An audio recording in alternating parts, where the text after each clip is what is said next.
What's up, guys? Welcome to the first HowlerFC podcast, or whatever you want to call it. Um, our panelists are going to be me, Bobo, Mark. Introduce yourself. What's going on, guys? My name is Marcus. You guys can call me Mark. Avid Chelsea supporter. Up the Uh, Blues. yep, and Matt. Introduce yourself. What's up, guys? I'm Matt. I am a Spurs fan, so there's a lot of times I'll be sad on this. GG. Back to me. I support United. Sad times for me as well. I'll pretty much act as the moderator for these podcasts, and then let the other two hash it out, hash their differences out. Okay, let's hop right into it. The first thing we want to talk about today is just basically just an overall recap of the group stages from the UCL and kind of the controversial things that the more controversial things that happened in the group stages. I guess the biggest one, probably the biggest one, is Manchester United choking a lead in the group, pretty much the entirety of the group, and then dropping down into the Europa League. I'll start with Matt on this one. What are your thoughts, buddy? Well, the thing that was kind of shocking to me was the amount of defenders that were playing the game. So United looked to start with like a five back. They had Shaw, Maguire, and Lindelof. They were all playing. They were playing sort of as a back three with Tellez and Wan-Bissaka as wing backs. And I don't know if Ole decided to set it up as a three back or as a five back, but It looked it like a three it back. it's it you had five defenders on the field. If you're gonna Hmm. play with if you're gonna play a three back, it would probably do you some good to have wingers on the sides, but that's not how he planned it. So to Yeah. me, it was a five back, and conceding two goals in like 20 minutes with a five back is just kind of like bad. I just thought it was. It just looked like it looked to me like they definitely targeted going down Wan-Bissaka's side, but I don't put much blame on Wan-Bissaka. To me, it seemed like Ole asked him to tuck in, like extremely far to give cover to Lindelof or Maguire, whichever one was playing on their right side. And there was no winger or anything to cover his back really, and he just kind of Angelino plays very high up the pitch, and he just kind of destroyed him on that side. I But I do. I think the idea of United playing a five back against a lower team, like Leipzig probably is better than United overall, I would say, like team chemistry wise and just overall personnel right now. But the idea of Man United playing virtually a five back in a game in which they are the better team. They have more money. This squad, like the amount spent on the squad is probably astronomical. I don't really know what like the money differences are, but it's probably humongous. And for them to go into a game basically playing a five back is, I think that's the biggest takeaway for me is just the difference in which Ole sets up teams versus how we're used to with like a United Yeah. team. I'll point this out, going off of what you said, and as the United supporter in the group, even at the weekend, I think going down Wambas, or at least playing Wan-Bissaka's side, was definitely in their game plan. Like even at West Ham on that weekend when we beat West Ham with the comeback in the second half, they had so many chances where they just crossed it to Wan-Bissaka's side and he wasn't marking the back post. Um, so, and I think that's a problem with him. He's obviously a great one-on-one defender, but like his marking has to get better. And on the topic of Ollie's team choice, um, I like in all like Ollie as a manager like wants to be an attacking wants to play attacking football and said that in like the pregame um interviews and stuff that he wanted to play an attacking style, or the Manchester United way in his words or whatever. So, but he comes out in a five back. I wanted him to start in the diamond that we'd played. That because I think that gives us enough defensively and going forward. But he starts in the 5 back, 3 back, whatever you want to call it, with the wing backs, and and then we go down in 2 minutes. If we're gonna start with 5 defenders on the field, we can't go down in 2 minutes. It's just unacceptable. Yeah, but But we got to take it to the big effect here, right? So we're talking about the whole, group stage, right? So mhm, Manchester United starts off with the 5 back, right, against PSG the first game. It was Twanzebe's first start in what, a season or two, coming on, and they played well. That game, I feel like, is the best game to understand that Wan-Bissaka is very good at one-on-one defending. mhm, There's a lot of tweets going around. Everyone was reacting to how good, he was doing in that moment. Now we fast forward, they got a 3-point result against PSG.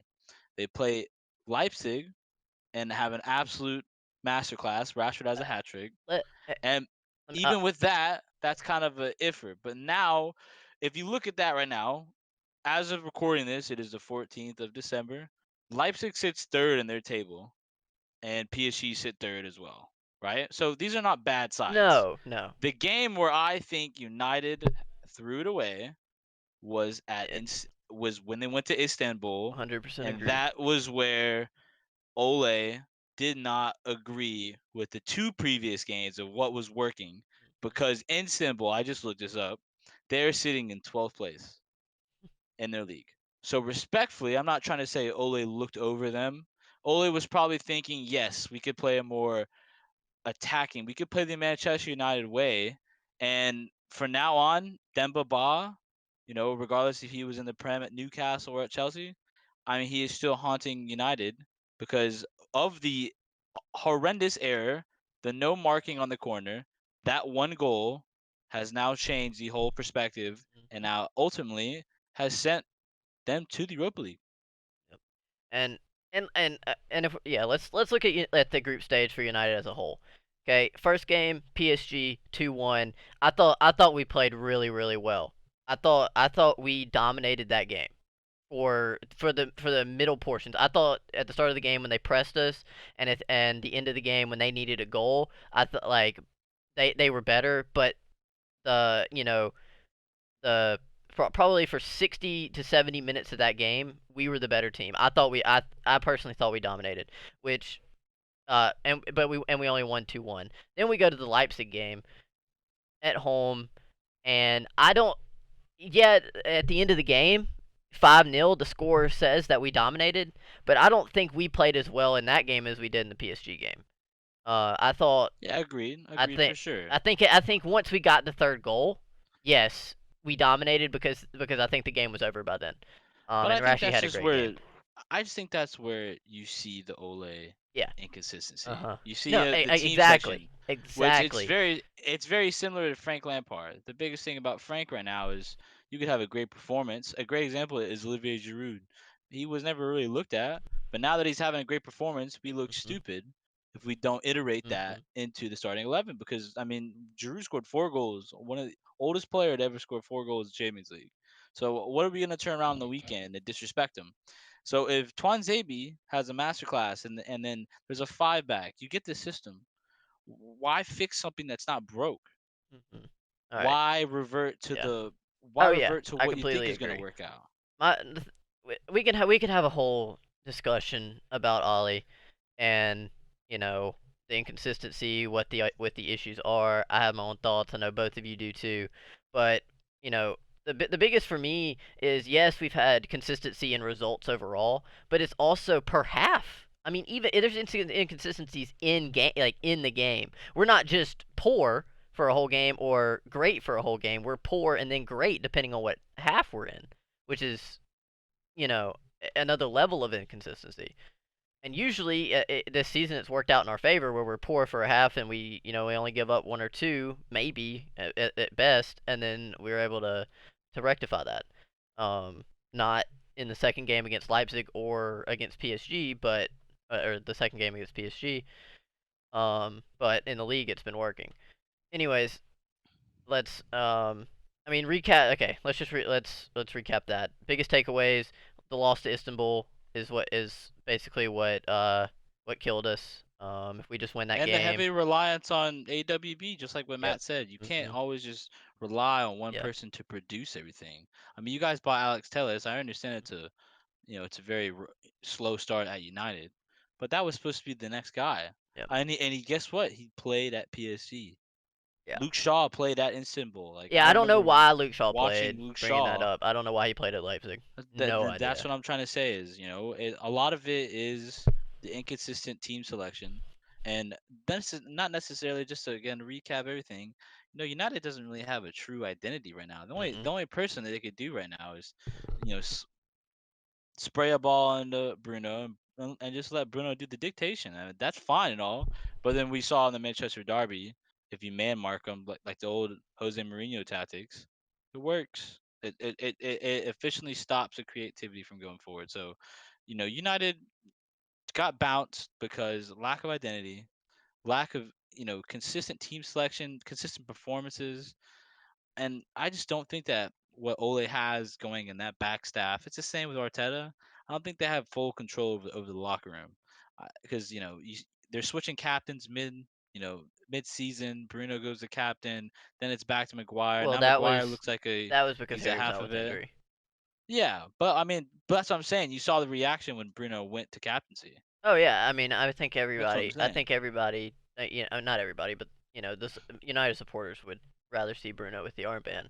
Yeah. Although Harry Maguire's done better of late performance-wise, I will give him that. Just a lot of imposter syndrome going on at United, and they Yeah, need to have a come to Jesus talk to yeah, understand like there's a lot of things they need to figure out for sure. yeah, they just need to Um, all play behind the badge. Get No, United back to being what it I was think at. I think the big problem with them, especially, is they rely too much on Bruno, and I think agreed, Exactly. like agreed. Yeah.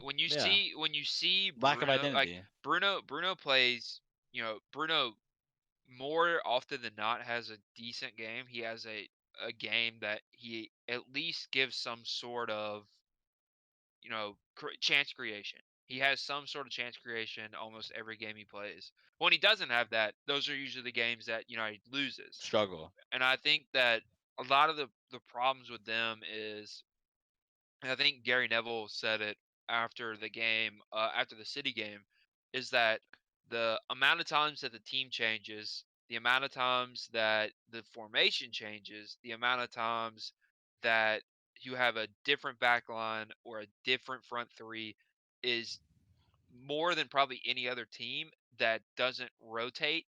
I can understand them rotating for, let's say, a cup game or like a game where they have a big Champions League game. They rest somebody in a Premier League match, but that usually isn't the case. Usually Ole changes, and it's very reactionary. So the way that he starts a game is usually the way the last game ended.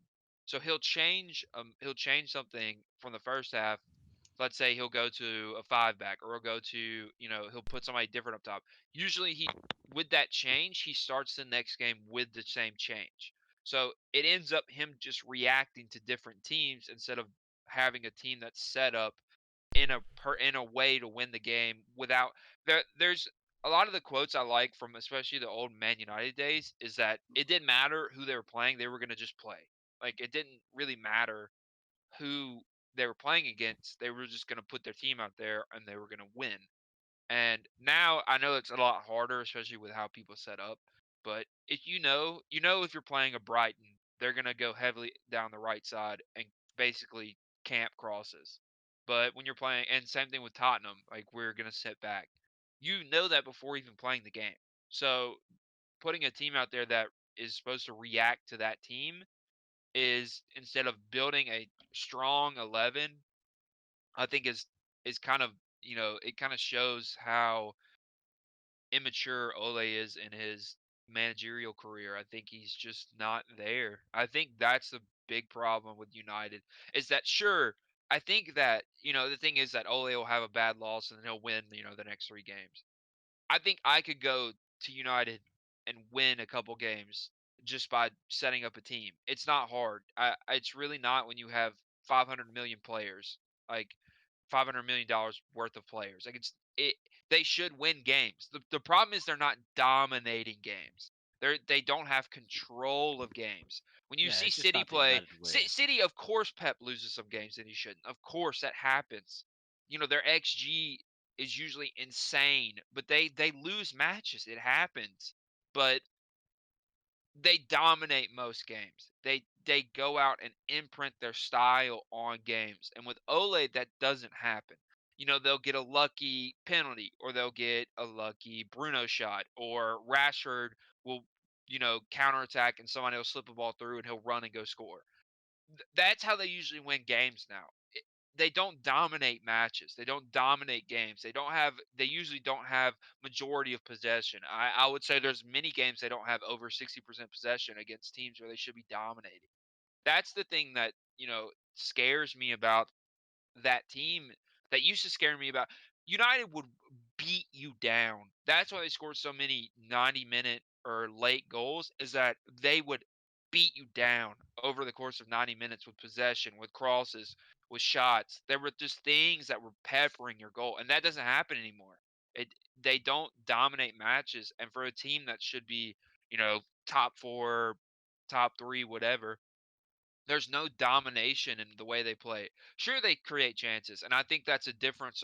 Their difference in Arsenal versus Man United is Arsenal doesn't create chances. Man United definitely does create chances. However, they don't dominate the games. They're two sides of the same problem. Arsenal will dominate possession and dominate games. They won't create chances. United won't dominate games, and they'll just have one-off chances where they score. That's the problem with them right now, is they have no way to dominate possession. They have no way to dominate games because they set up differently every time.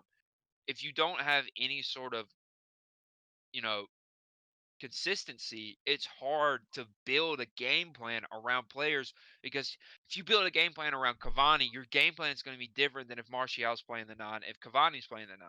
It's different for every team. If Greenwood's playing right wing versus if Mata's playing right wing, the difference in game plan is huge.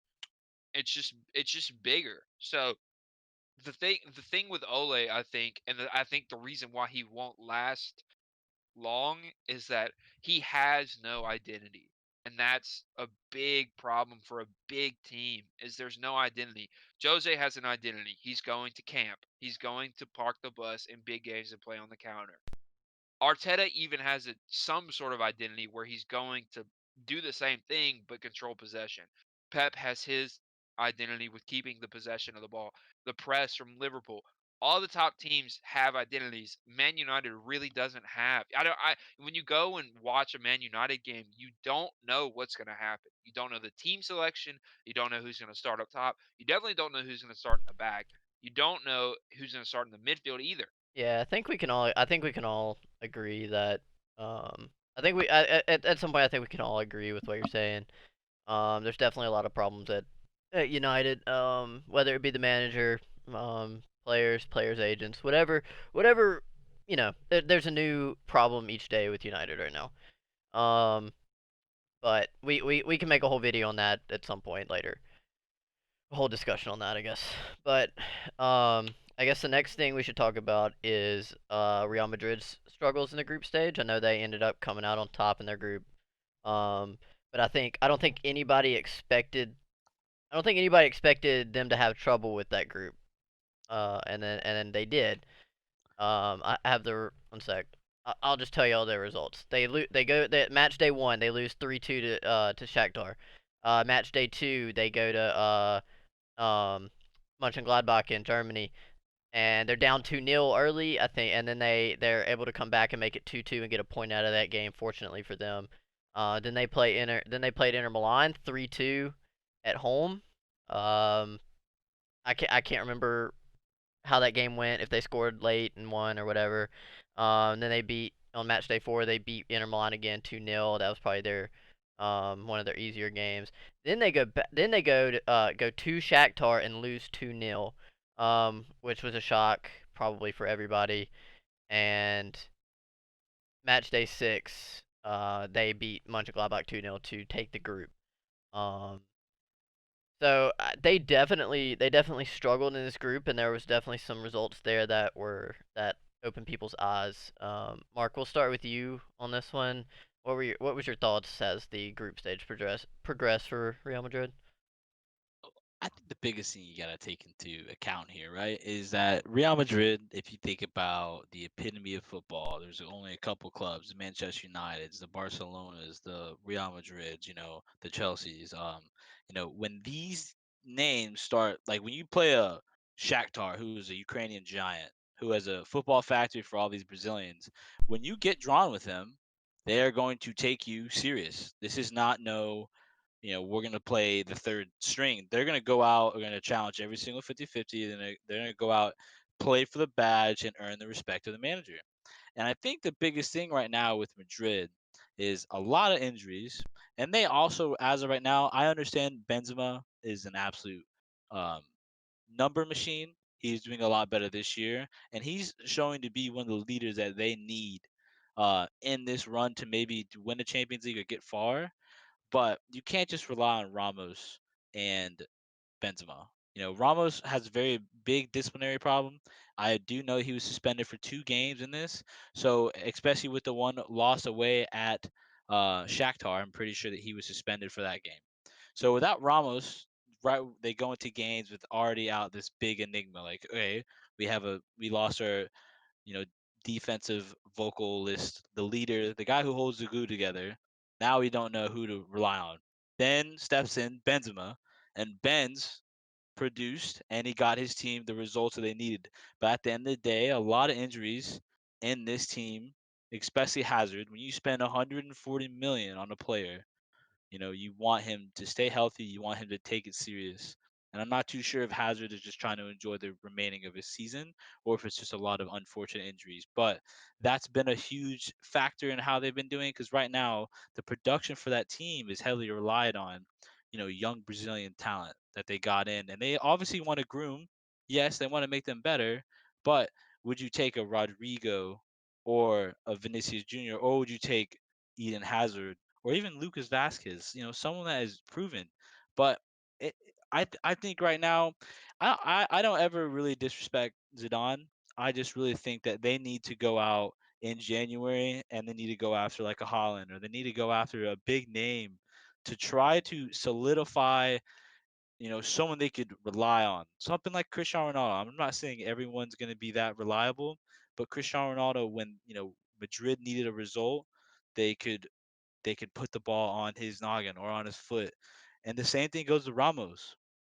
But right now, especially with Ramos being suspended and Hazard, the person that you probably want stepping up out, Benzema is taking the load. And ultimately, I mean, I don't think this was the biggest shock. I think, you know, Inter Milan. I mean, I think that's probably going to be the highlight of the day because with all the funding that they had and all the spending that they did in the summertime to not even go to Europe, they're out of Europe all. So now they have to focus on, the league title. That's going to be big for Conte.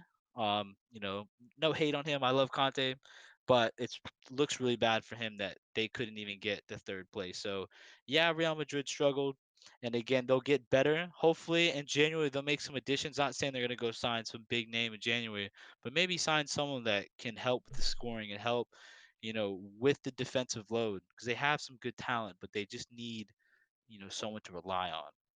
Yeah. So, um, those are all good points before we segue, and you actually gave us a really good segue into our next topic. But I wanna hear Matt's thoughts on it before we move on.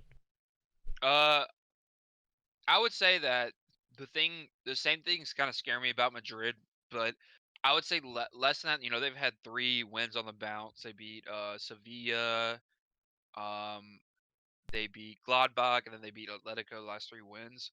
Yeah. So they're doing well now. But the thing that scares me about them is that Modric is 35, Cruz is 36, Ramos, I know he's in his late 30s, Benzema, he's over 30.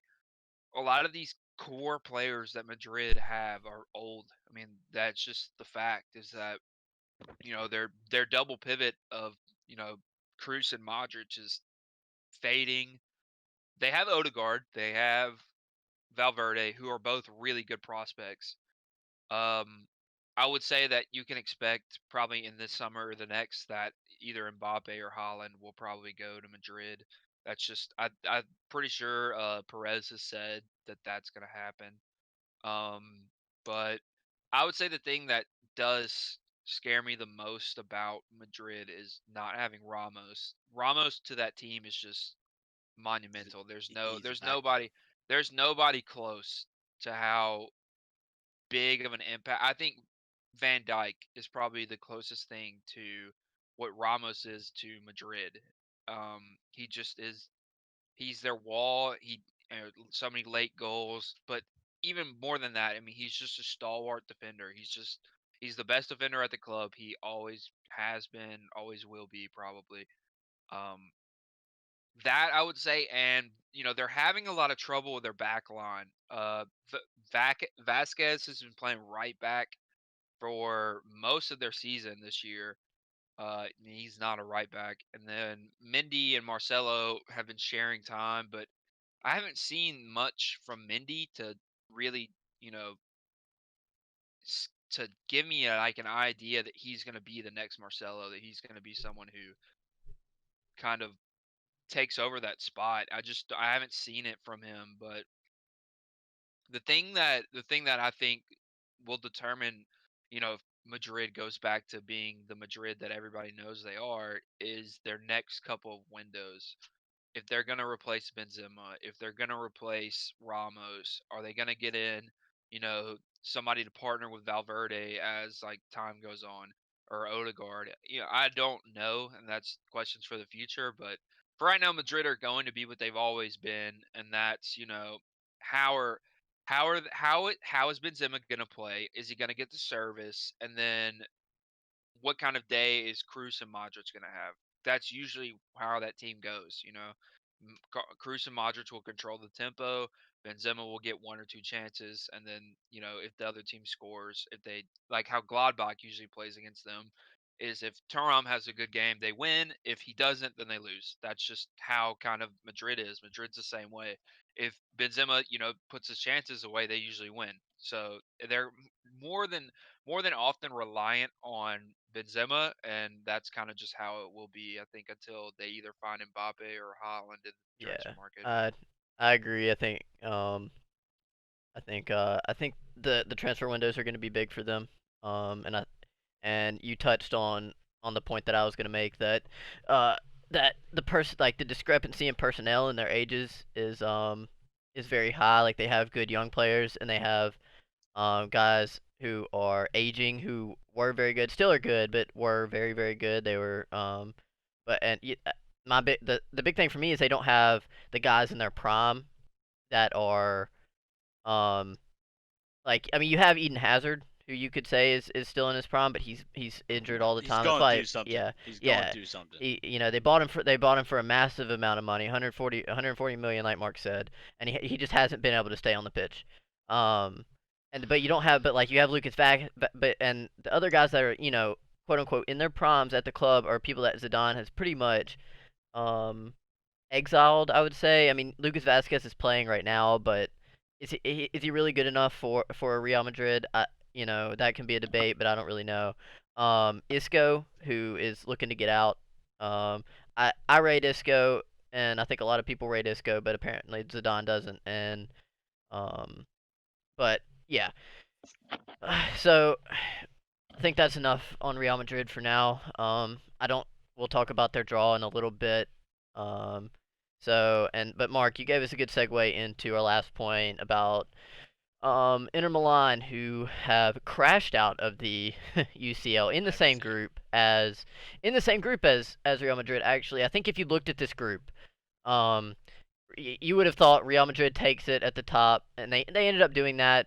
There were some bumps along the way, but they ended up doing that. But then you think, you know, you, you probably the other favorite is probably Inter Milan, and maybe Gladbach as a dark horse, and then Shakhtar. They definitely produced some results and threw this group for a loop. But you probably look at them as the bottom, Real Madrid as the top, and the other two, um, as second and third, whichever one. So I think it's a big surprise to me that they crashed out in last place of this group, not even dropping down into Europa. But Mark, you gave us the segue, so you take it on this one. Just the biggest thing with going to the Antonio Conte is that, before he even went to Chelsea, we knew that he played a very, I wouldn't say negative, but he played a very structured system. Everyone had to work for the badge. People would always be going forward. The same people that went forward, same back. He played a five back. Obviously, in possession, it was more of a three, a 3-5-2, a 3-4-3, a 3-4-2-1. So I mean, that was just kind of the system. That's what Conte wanted to play. And after a good first year, of the inner boss, people were asking if he had job security, and he even knew that maybe he wasn't going to be in the best place. So, the whole summer happened, and they had the meeting with the Chinese owners, and they came to agreements that Conte was going to stay. And at that moment, honestly, I thought that was like the torch pass in Italy. I thought Milan, well, I mean, Inter would be way ahead of what happened, and because I mean, on paper, again, they have a very great manager. I like that he has an actual identity. Yeah, it might be negative, but at the same time, I mean, this is a guy that when he was at Chelsea, he specifically asked for Lukaku. He goes to Inter Milan and he got Lukaku. So like obviously there was like planning behind this.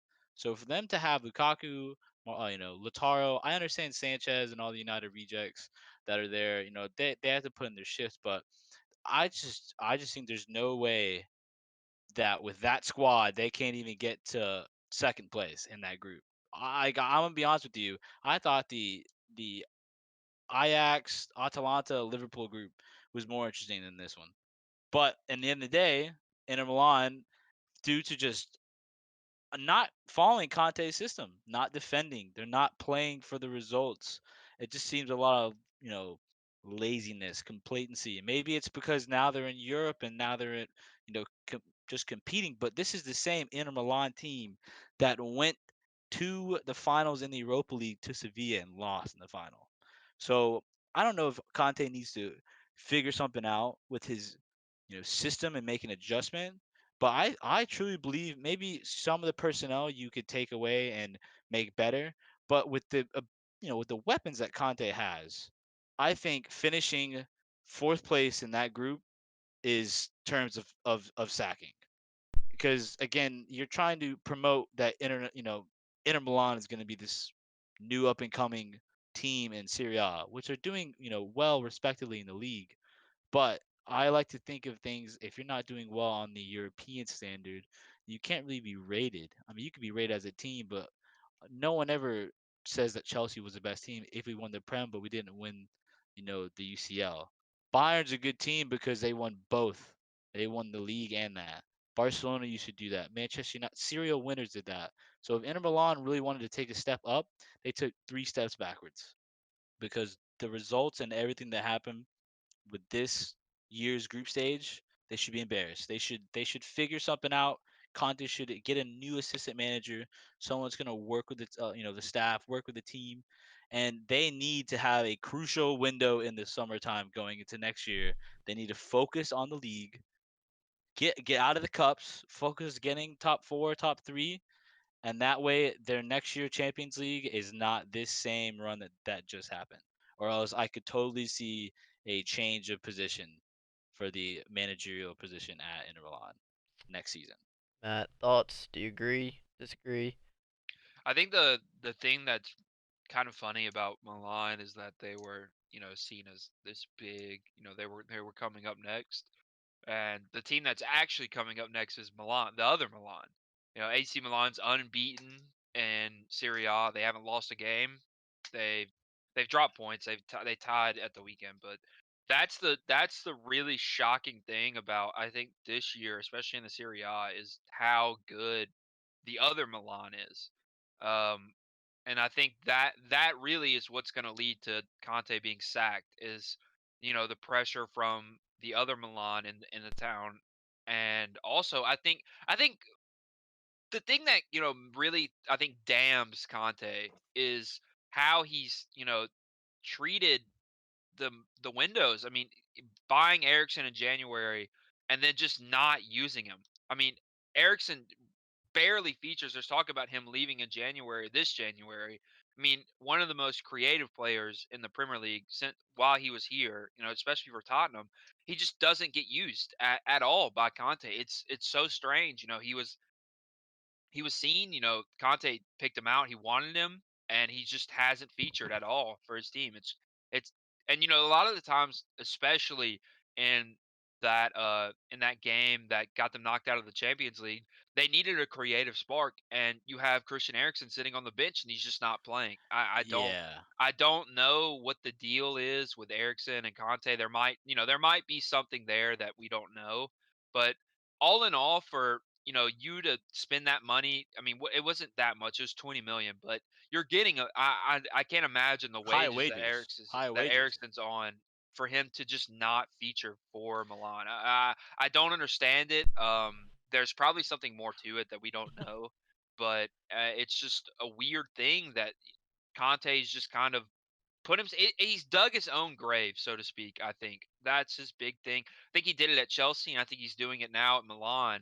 The way that he plays is not pretty, and the way that he stays in a job is results. You can't fault it when he's winning, but when he's not winning, it becomes boring. It becomes hard to watch. People don't like his style, and it's just something that I think he does to himself, especially in these jobs, is that when he digs his own grave like this, when he consistently, drops results that aren't up to par, he loses his job, and it happened at Chelsea. It's going to happen again at Milan, and I think that that's the biggest thing about this Champions League dropout is that as AC Milan continues to do better, the job security that Conte has is going to diminish, and I think by the end of this year he won't be there anymore. He almost wasn't there this summer. They almost No, they went with finished somebody third. else, Yeah, but and they finished third. I think that I think Milan will continue to do well. Ibra's back. Ibra's not back yet. I think once Ibra gets back, I can't see them dropping many points. I think by January or a little bit after, he could be gone. Um, I just don't really see it working for him. But and I think with that team, they should be a lot more exciting. Lautaro is very, very good in that setup, and you know, Lukaku proving to a lot of people that United made a mistake getting rid of him, and I think that Lukaku definitely now is one of the top 5 nines in the world, and losing games and not creating chances with such a dominant nine is kind of sack worthy. I think that he doesn't get at least a goal a game. I think that a lot of the times they play kind of poor setups in Serie A, and I think that they should be doing better, honestly. And I think that those kind of results are what's going to get him out of a job. I think that you can probably see Conte leaving in the summer. Yeah, Yeah. no, actually, it's Matt. Matt brought up the best point for this. Ericsson. Ericsson was a creative player. He caused this huge ruckus to leave Tottenham. He left Tottenham, went to Inter Milan. Did his thing the first season. All right, it wasn't that big of a deal. Now Conte, I haven't seen this on Twitter. They played a team at the weekend. They were up or something. It was a close game, and Conte brought on Ericsson at the 94th minute. The game into the 95th. Yeah, just the way that he's been mismanaging that situation, I think. But that's one of the things with old managers, that if somebody, who knows with Erickson. Erickson is not, when I Maybe he's a saw it prick. happen, he's not a Conte Yeah, player. He's just not. Like he's just not going to work hard. That's how he is. He's sort of like an Ozil type. he's a Like he's luxury He's creative not mid. he's I not wouldn't think going he's to that luxury. run like that, especially now that he's older. He did with Poch, and I think that's what a lot of people liked about him is that he would work with Poch, but he's not young like that anymore. He doesn't probably want to work like that anymore. And I think now especially he's earned himself the right to be able to just kind of, create. I think that's what he wants to do. I think that's what he does with the Danish national team. Or I mean with Denmark. Well, that is Dane, but he does that. He's that 10. He doesn't do the grunt work, and I don't think he wants to do that anymore. I think that that's kind of like not what he wants, and I think I don't know. I'm sure Erickson isn't stupid. I know he knows how Conte plays, but he might have been promised something that he's not getting now. I can't see Ericsson going there, especially after leaving Jose and saying that he definitely wants to, run 10 kilometers every game and absolutely work his ass off. I don't think that's something he wants to do. So if Conte, isn't it told him something different and he's not getting it now, of course he's probably going to be upset, and that's probably where they are now. But Yeah, I I think think the yeah, mismanagement of Ericsson is probably the biggest thing that's going to kill him. I think yeah. because people know how good Ericsson is, and him not playing is annoying Oh, a lot of I people. think I say.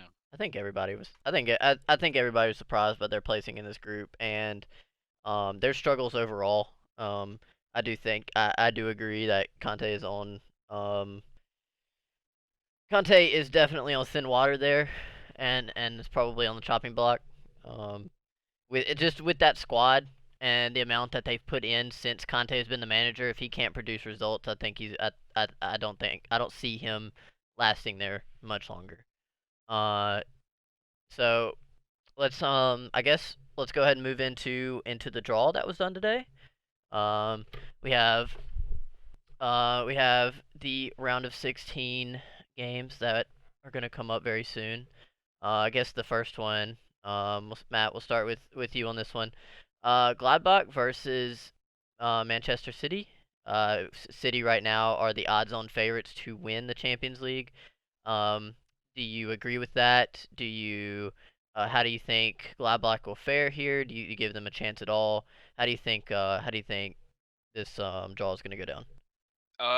Gladbach and City have played. I think Gladbach's Twitter tweeted it that every year they've played City, and I think every year they've lost to City. I think that's going to be more of the same. I think it's kind of going to be a nightmare situation for them.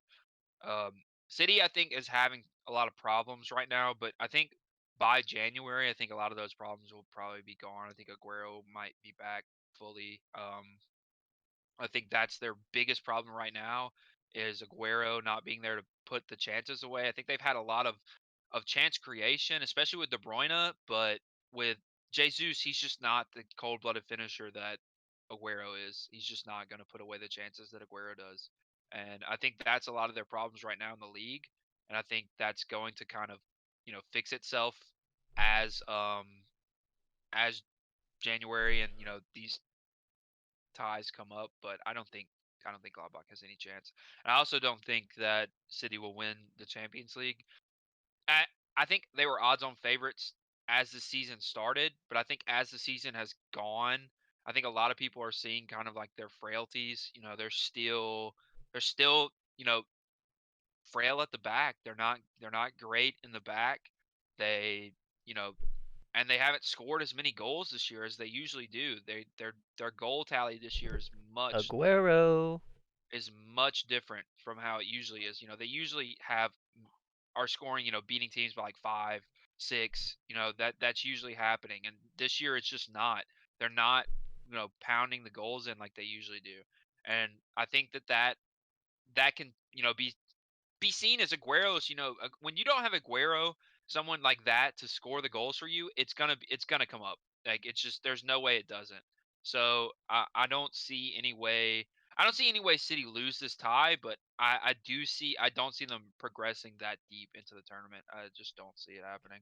Yeah, and Mark, do you agree?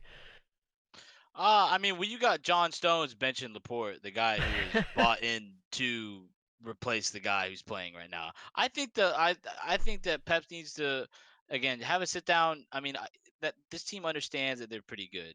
They understand that they have their own philosophy. Their own way to play. I think the big problem here is that Aguero is missing. There's a very big gaping hole in their goal tally for the year. Especially Sterling not being as clinical. In the Champions League, he's been a lot better. Um, they just need to Guerrero back.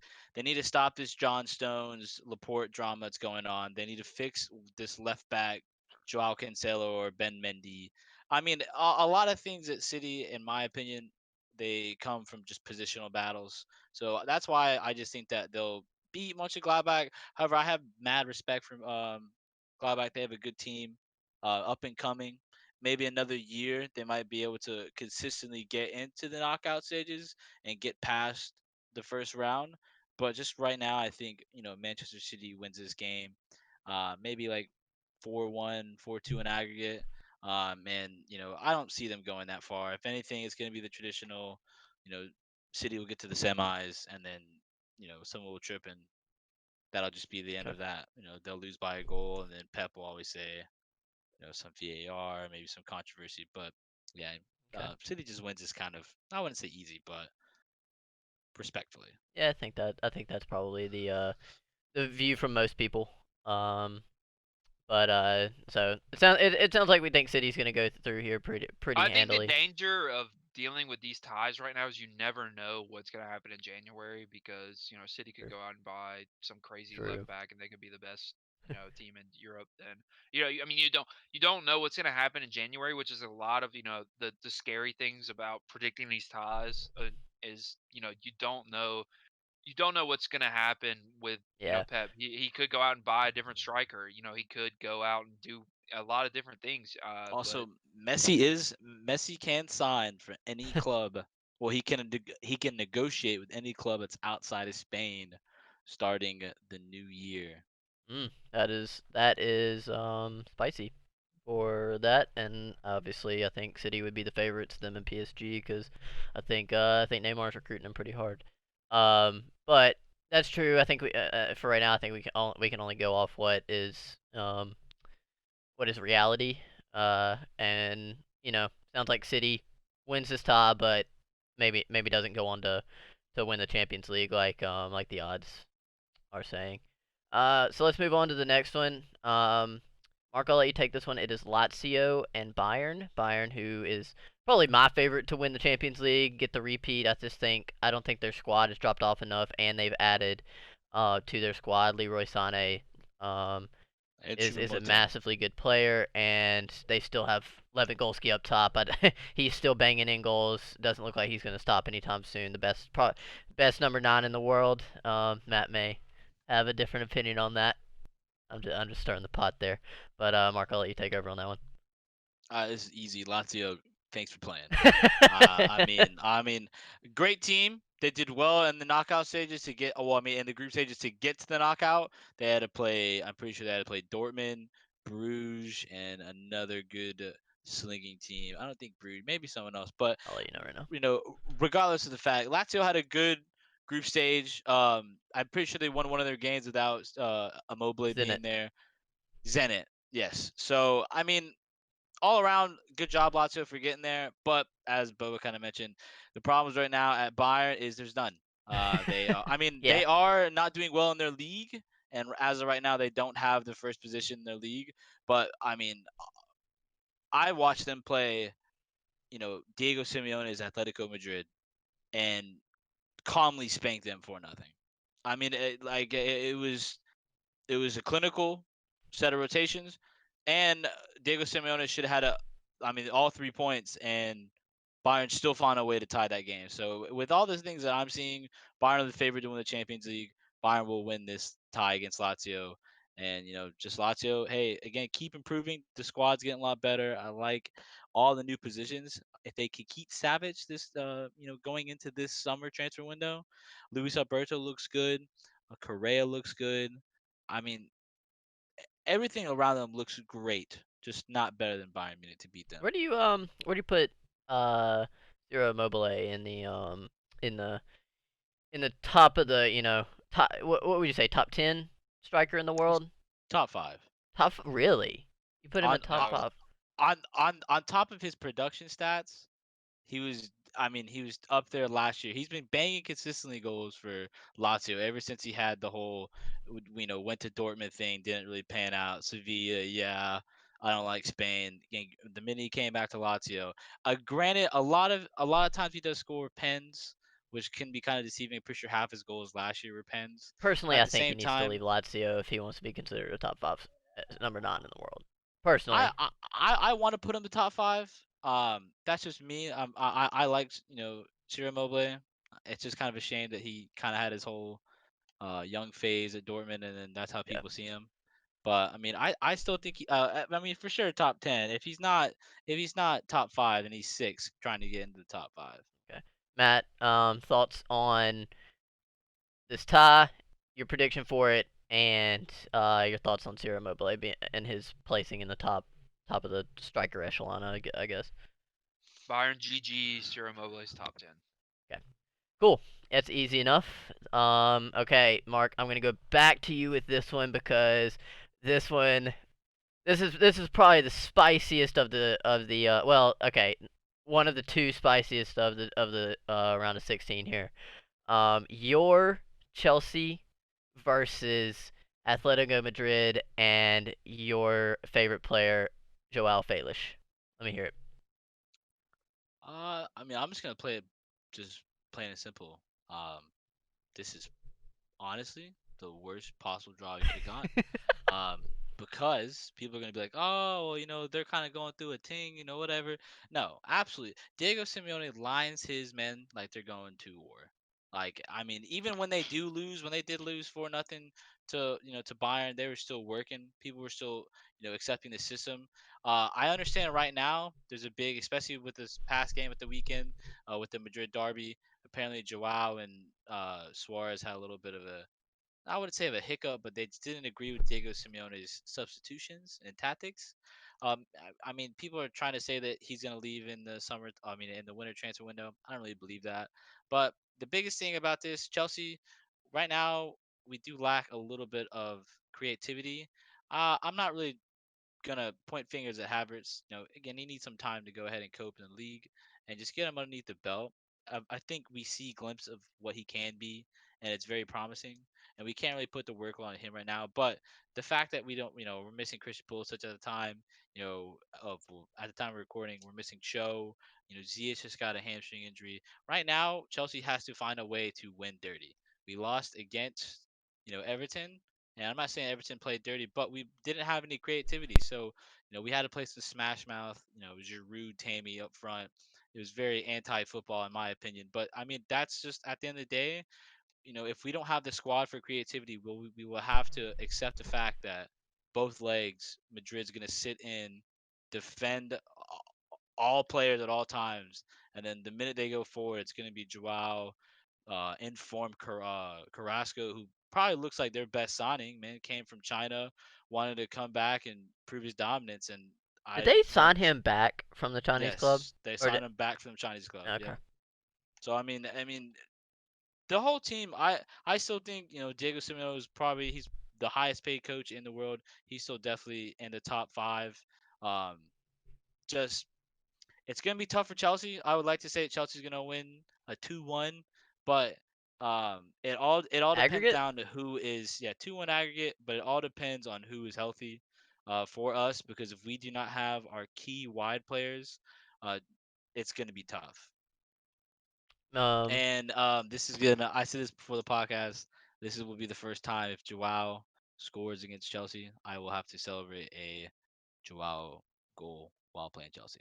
My favorite player, I will have to celebrate his goal and be a Chelsea fan. It's going to be a very conflicting game for me personally, but I mean, at the end of the day, you always got to pull for your team. Um, People are saying that we're definitely the favorites in this matchup. Atletico defensively way more solid than us. Like just imagine if we didn't get Mendy for this game. Oh my God, Kepa would have 10 goals conceded. yep. So it's gonna be 2-1, hopefully tight. That's given a lot of respect for Kurt Zuma and Thiago Silva, and Reece James, who doesn't get any respect. But hopefully it's gonna be 2-1. But that's just my 2 cents. And Joao Felix definitely deserves the golden ball, and Jadon Sancho sucks. Matt, thoughts on this one? This one's tough. I think Chelsea would have a lot more of a chance if we knew that Werner and Havertz were going to play in their best positions, but they never do. So I don't really know how this one's. I think just out of just consistency, I think Atletico are stronger. I mean, you know how they're going to set up, you know what they're going to do, and you're not going to be able to stop it. And that's just how they play. That's the thing that with Chelsea, you never know. Is Giroud going to start up top? Is Werner going to start the 9? Is Havertz going to play the 10, or is he going to play out wide? You don't really know what's going to happen with them. And I think if we had a Chelsea sitting in and Werner on the counter, I would be much more worried about Chelsea breaking through, but I don't think that's going to happen. I think we're going to see more Giroud up top. We're going to see more Werner on the wing, and I don't think that is the best way for them to play. So I think Atletico's probably handily going to win this one. I think it's probably going to be, a nice 1-0 at the Wanda, and then probably a 1-1 draw at Yep. Chelsea. So Yeah, I don't that's see. that's I probably what's going to This is happen. not going to be a high scoring. Yeah, it's No, not going to be a it, high scoring group. I mean, no. you kind of have two very different. You have like stark polar opposites here, right? A very attacking side in Chelsea and a very very probably the best defensive side probably on the planet, and maybe outside Spurs now that Mourinho's there.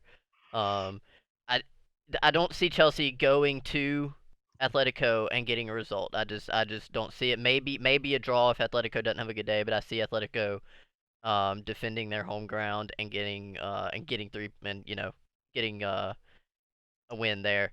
And then going back to Stamford Bridge, it's a little bit more of a toss up. But I still see Atletico getting through this one. Um, Mark, for your sake, I hope Chelsea does perform. But I don't see that happening. Um, so all right, I guess we'll move on to this next one. This one is gonna be a spectacle and something that I'm gonna be very interested in. Leipzig versus Liverpool. Um, I'll I'll go ahead and say I think if they played right now, that Leipzig would go through in this. But with the weight and I don't know what the injury path is for a lot of the players at Liverpool, and they are running on fumes right now. But if they can get some people back for this tie, I think I think obviously that'll give Liverpool a better chance. But Matt, you start with this one. How do you think this one's gonna go? I think I think one of the teams that's really going to suffer from the Boxing Day kind of toss up with all the matches and stuff like that is Liverpool. I think Liverpool right now are very very thin. I think they're running pretty low with. I know Thiago's out. I know Van Dijk's out. I think Matip is like day to day. Milner's been playing right back because Trent was hurt. It's just I think they're running on fumes, and I think that's gonna really. I think they're gonna have to make a choice on what they want to do. Do they want to go after the Champions League, or do they want to go after the league again? And I think you're gonna find that out as results come through January. But I think Leipzig is one of those teams that I really want to see what they do in January, because I know they're probably going to get Shabazalai from the other Red Bull team, Red Bull Salzburg. I've heard that he's Yeah, pretty much definitely going to. his foot's in the Yeah, door. Yeah, apparently he has decided that he is gonna go to like that was that he had obviously Leipzig, being the mother club of Red Bull Salzburg, that was an easy one. They were obviously gonna try and get him, but he had Arsenal and was it? I think it was We were informed too. and Tottenham Spurs. was. It was Arsenal and Spurs in for him. I knew there was another club that was. I think there's an Italian club that's in for him, maybe Lazio or Napoli, somebody. Um, but anyways, yeah, I think he's on his way to Leipzig. I So think that was his that's choice. that's a different kind of added True. person that could play. But I think the thing that Leipzig really need is a 9. And if they go out and get a good 9, I think they might could do something against them. But right now, with them not having a 9, that's one of the things that a lot of people pointed out was that they were doing all this without a real 9 on that team because they lost Werner and they really haven't gotten anybody to replace him. And I don't think they can beat Liverpool with no 9, but I think if in January if they get a 9, I think they could win. But the thing that scares me about picking Liverpool is that I think Klopp is going to have to make a decision about what he wants to go for. Does he want to go for a Champions League or does he want to go for the league? And I think he will have to pick in January which one he wants to go for. So, And with the information you have right now, who are you going with in this I tie? think Leipzig will win. Okay. I think they'll knock him out. Okay. And Mark, what's your take on it? I honestly think the only way to save Liverpool's season is either a time machine to go back or they have to buy some players in January. Yeah, they could also So get a defender too. yeah, that's what I'm saying. So I feel like this on paper, if we're taking this right now, again, context this is in December. Mm-hmm. Liverpool looked the weaker side, I agree. especially it's not even the weaker side. It's just that They they're going to be affected they're because you also struggling. have to remember the Bundesliga teams get a month off. Mm. I don't know if That's they're doing big. that with the Corona thing. Maybe they're Big if not, they do. but They were the first. They were the first league to start back, right? yes, So yeah. So I mean, they're gonna have a longer. They that's have what I'm more saying. room So they're gonna to have time to maneuver there. sit down, enjoy life. Liverpool is gonna be playing 40 games. Well, not 40 games. There's 40 games in the Prem in 17 days or something like that. Like it is an We have astronomical United. I stat. know United has 9 games in December. That's what 9. I'm saying. So like, there's gonna be a lot of fixtures for Liverpool. So if Klopp can pivot and purchase people that are going to aid him, I know they're gonna get Thiago back before the game, but it's not about Thiago. It is about if the collective Liverpool can be better. Yep. So as of right now, I will say Leipzig, honestly, by a lot. I mean, I don't know I if it's go with by a a four. lot, but I do I think they're go the a four favorites here. one. I go 4-1. 4-1, Mm, 3-1. I mean, I yeah. just it's not that. I mean, we could talk about no keepy up Salah, but it's just Yeah, we gotta talk about that at some point. But hey, I just let me don't believe that they have let me the ask this ability question. right Let me now. ask this question. I just want this to be a yes or no question. Obviously, Klopp is one of the best managers in the world. Do you guys rate Julian Nagelsmann? Yes or no? Yeah, he's. Yeah. I mean, Okay. I figured he's that would be an great easy. I motivational figured that would manager, be an easy one. and he's a dickhead. That's why I also like him. All right. Any man that can wear that sports coat that he wore to Old Trafford and walk out with any dignity, I'll respect it. Um. All right. So let's move on. The next one, probably another easy one. Bar some miracle. I mean, Porto versus Juventus. Uh, I, I think this one's a quick one. Uh, Mark, what do you think is gonna happen here? I know your boy Cristiano is what do you Uh, think? Porto's not that bad. I mean, they're a third place right now on the table, coming off a loss and a win the previous. I mean, they did good. They're also in a group with City. So City and what, Marseille? I mean, So I mean, for them to Mar- get out of that group, uh, Marseille though they haven't won a Champions League game. They won one Champions League game in the last 17 or something like that. yeah, but I mean, they still got there. I mean, you have to get to Champions League. Again, I'm not trying to ride Porto. I'm trying to be the devil's advocate against Juventus, but Olympiacos and Marseille. I just don't really see Porto, especially with the clinical money man Cristiano himself, and Yep. the very productive Morata. I just don't think that they beat Yeah. Juventus over 2 legs. So easy Juve. Maybe the away leg might get a little bit high scoring, but once they get back to the home leg for Juventus, I think it's just going to be a wrap. Matt. Morata has 8 offside goals this year. Absolutely legendary.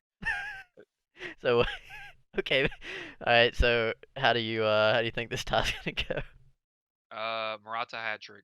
It's gonna be Offsides. 3-0. No, no, he's gonna bang him in. Okay. Morata hat trick at home, and I'm then sure you could Ronaldo bet. hat I'm trick sure you could away. bet that Okay. What Morata will about score offsides goals. what about how do you think Cristiano even plays in this tie? Yeah. Oh yeah, he's clinical. I know. I mean, I'm serial joking. winner. I'm joking. He's gonna, and he's also gonna show that Sporting is the best team in Portugal. So Okay. All right. That was probably an easy one. And now let's move on to one of the other harder ones in this group outside of Chelsea, Atletico. Barcelona versus Paris. A reunion for Messi and Neymar. Them going against each other. Also a repeat of some of the craziest Champions League ties that we've seen in recent memory.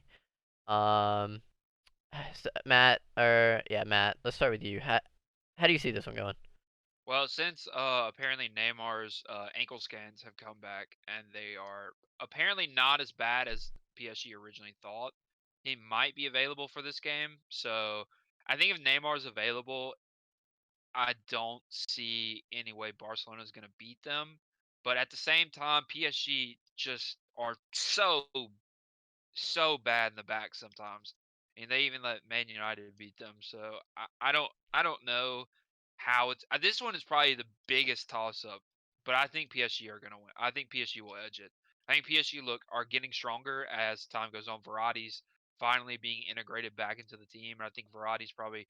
I think more than Mbappe and Neymar, I think Verratti's probably one of their most you know integral pieces because without Verratti in the midfield, nothing happens. I mean, their midfielders are Ander Herrera, Paredes, like they have a lot of eights, but I think Verratti's one of like the biggest creators on that team, and I think without Verratti being there, they really suffer in the midfield.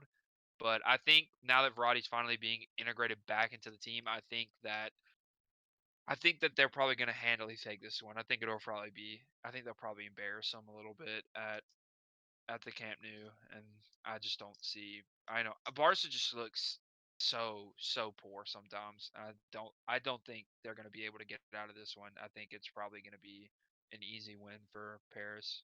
Okay, Mark. Um, Honestly, I would say that this is gonna be a little bit closer. They're both in shambles. I would say Paris is in shambles. Paris also in third place right now in the league, a league that's been talked about as a farmers league. They have a team. I Whoa, understand whoa, that they're whoa! not. Lyon is not in Europe, so right now they could focus all their efforts on the league. But Lille is in first place, and Lille is in the Europa League. So I think Neymar, if he comes back, adds. Maybe PSG needs to dip into the market and actually sign someone that's relevant and that makes sense. I like the Danilo Pereira, but like they're trying to use him as a center back. I think that he should be playing next to Verratti in that midfield to make it more solidified. Because Verratti, just what Matt says, he's a lot more than just the guy who gets the yellow card and stops the plays. He produces, he kind of runs the midfield, and then that way it's kind of with the Conte thing at Chelsea. If someone is supporting Verratti, there's gonna be a very less emphasis on defensive, and he can actually create. So, and I just don't like Barcelona. I don't like what's going on there. Dembele keeps getting hurt. They got Braithwaite as the striker who starts out, gaming out. Messi.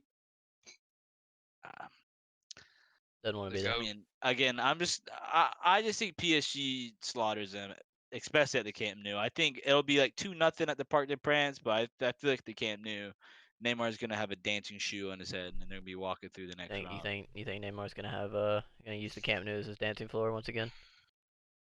I just don't see why not. I mean, either him or Mbappe, but the problem with Mbappe is I just He would gonna pull rather out see the Neymar. think he's gonna pull out the I Lingard Millie Rock on the Camp Nou. No, he's gonna do that dancing boot celebration that he did for Barcelona. He's gonna Oh Oh, he's no, he gonna did bring it that at back. no, he did that at PSG, did he not? The I the don't know. dancing. But needless to say, Barcelona needs Barcelona's in a transition period right now. They need to accept that they're not going to win everything right now. They need to figure out what's going on. I'm pretty sure PK, a major integral part of that That man needs defense, to is retire. out for the season with the torn ACL. He just Linglet needs to. playing tragically. They just gave a contract extension to Ter Whoa, Stegen, whoa, who whoa! deserves PK's it. better than any of Manchester United center backs. I agree. I Yeah, agree. at I don't 34 want with a I torn don't want ACL. our center backs either. Besides But yeah, Twanzebe. long story short, guys, not to waffle for the Barcelona. Just Barcelona's an L. So PSG wins, and Okay. just Neymar moves on to the next round and sends a tweet saying, "Come join us in the summertime." Got it. Got it. Yeah. All right. And next one. This one's interesting to me too. I think these are very similar teams. Sevilla versus Dortmund. This one's a toss-up for me. It could go either way. I mean, I guess you give Dortmund the edge, because hopefully Haaland's back by then. I think he is injured currently. But I guess you give them the edge because they have Haaland and Jadon Sancho. I think individually they are better, but Sevilla's a good team. They're doing well. They're doing well in the league. Um, so Mark, Mark, pick a side. It's got to be Sevilla. So Chelsea played Sevilla. I saw some Mhm. promising things. Don't take the 4-0 They didn't play result as anybody, it right? was very bad. It's not necessarily they definitely had a heavy rotation on their squad. My only problem with Dortmund is they just sacked their manager, so now they got to find a new system. They got to find, maybe some players don't work, some players got to go. They have to figure all that out in January. So I think right now, again, as we're recording this, Dortmund has a lot more work to do to figure out if they could go ahead and continue on a run in the Champions League, or is it probably best to again try to win the Champions League but focus more on the league? Because I think right now they're in fifth place, so they they honestly, in my opinion, they need to focus on the league. They're very one dimensional right now. Without Holland, the goals really aren't coming anywhere. And they're giving So up goals. They lost their last game 5-1. I think Giorena scored, but it was 5-1. They lost yeah, to like I Stuttgart. like Sevilla. Sevilla's good. Sevilla, Lopetegui, or is that his name? Julian Lopetegui. Well, no, what's his name? Lopetegui, Well, I'm probably butchering that, he but he has put a great system at Sevilla, and it's definitely one that's going to stay for a while. So until unless again Dortmund has a big shift and they could support the players that they have and find a system that the manager can calmly play week in week out, I just don't see them beating Sevilla. Even if it's like they beat him in one leg, they won't beat him over two legs. okay. I guess or we'll disagree on that one. I think Dortmund. Whoever comes in, I think you just can't stop Holland from scoring goals. I think he's very good. Golden boy now, just got his trophy. Posted that today. Um, but Matt, how do you think this tie's gonna go? Uh, I think Dortmund will win. I think Dortmund pretty easily. I mean, Sevilla got scored on 4 times by Giroud, so that's a yikes. Yeah, again, you can't really take that. Let's not let's I not feel take any bad. let's not I take any feel bad for respect Sevilla. off the Giroud name. Yeah. I mean, yeah, Giroud is a one-touch master. I mean, that's I know that is you rate Giroud. I know you that rate it is because I think we that all is rate said. Giroud. But Giroud scored 4 on them, and then they have to play Holland. I Yeah, don't I know. mean, I agree. I agree. Sevilla is I one of don't those think teams who's they're very like top heavy. They're gonna probably score, but I think that Dortmund will probably win this one. I just think um their quality will probably be a little bit better. okay. Once Holland's back too, it's probably gonna be That's the what I'm Nice. same saying. again. If Dortmund can't get it figured out, it'll be a lot better. I just feel like right now Sevilla That's has an fair. actual identity That's fair, but I to don't their think Holland's squad. out for too long, which is why No, yeah, I which don't think he's out, which is but why I think I Dortmund will take I, this one. I feel like they'll put an emphasis on Yeah, the league because they are that's fair. there's they're just not performing in that, and that's Yeah, what gets you back to the Champions yeah, League. that's fair. All right. All right, and the last one, this one, I think there's an obvious winner here. For a number of reasons, Atalanta versus Real Madrid. You have some turmoil going on at Atalanta. I'm not sure what is going on, but the captain of the club, Papu Gomez, is pretty much out at Atlanta. Him and Gasparini, the manager, have gotten into it. Don't know what's going on there. There's been Papu has come out and said some cryptic quotes about you'll learn the truth once I'm gone type of thing. Very very just weirdness going on there. I guess fortunately for them, they're playing Real Madrid, who are also in this weird in a weird transitional period where they're not performing up to what Madrid is expected to do. I still see Madrid going through. I don't think that's just me, but Mark, let's hear it. What do you think? This is when you'll see that Madrid, even though they're going through a tough time, they're still legit. Okay, Um, that's fair. they're gonna get the result here. I mean, they're still gonna get the result. I think the problem with Atalanta is right now is what Papu Gomez has said. Especially last year, they were very reliant on Ilicic. Ilicic has his personal problems and decided to step away from that when football returned. And I'm not saying they didn't miss him, but Ilicic contributed to a lot of their success. So my thing about it is we're gonna see that Madrid can get their shit together in the January either transfer window or just January, and then come time, I think Papu Gomez right now, a lot of rumors are coming in. Maybe they're gonna ship him out, but especially if they lose that player for that team, that is huge. He creates a lot of their opportunities. Him and Pasalic are very good. So I rate Real Madrid. It's gonna be a close game. I think it's gonna be 3-1 over two, maybe 3-2 over two legs. But Real Madrid still, they'll show that they're serial winners for a reason, and they'll get the result for this tie. Okay, Matt. Uh, I probably would have taken Atlanta to win this one if Papu was going to be there, but he's definitely not going to be. I think that a lot of that Atalanta team is such a weird amalgamation of players that just have exceeded expectations at that team. That team has one of the smallest wage bills. They do not spend money on players. They do not buy players for a lot of money. And that team has just continued to score so many goals.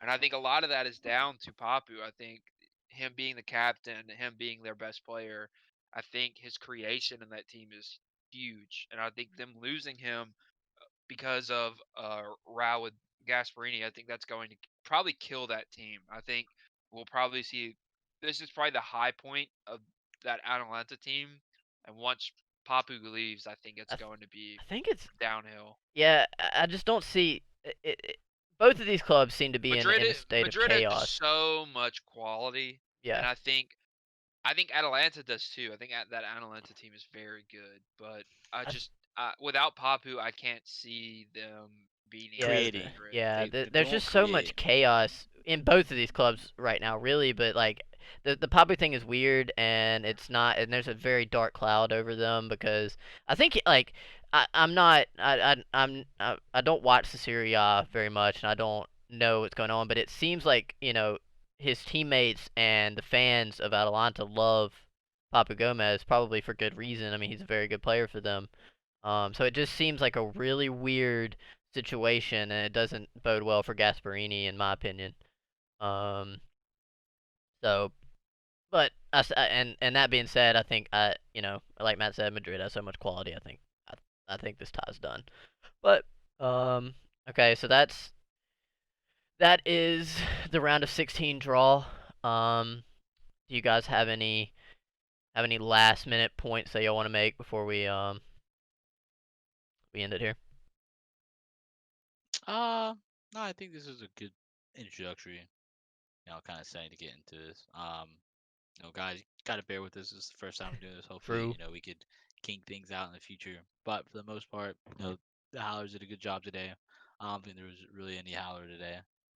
Maybe the one that I said about Immobile could have been, but I mean, Immobile stats wise is proving it. So hopefully, by the next time we do one of these, Immobile bags a hat trick so I could So you can increase my prove me wrong. Immobile stock. Yep. All right. Well, guys, thanks for watching. First HowlerFC video podcast, whatever you want to call it.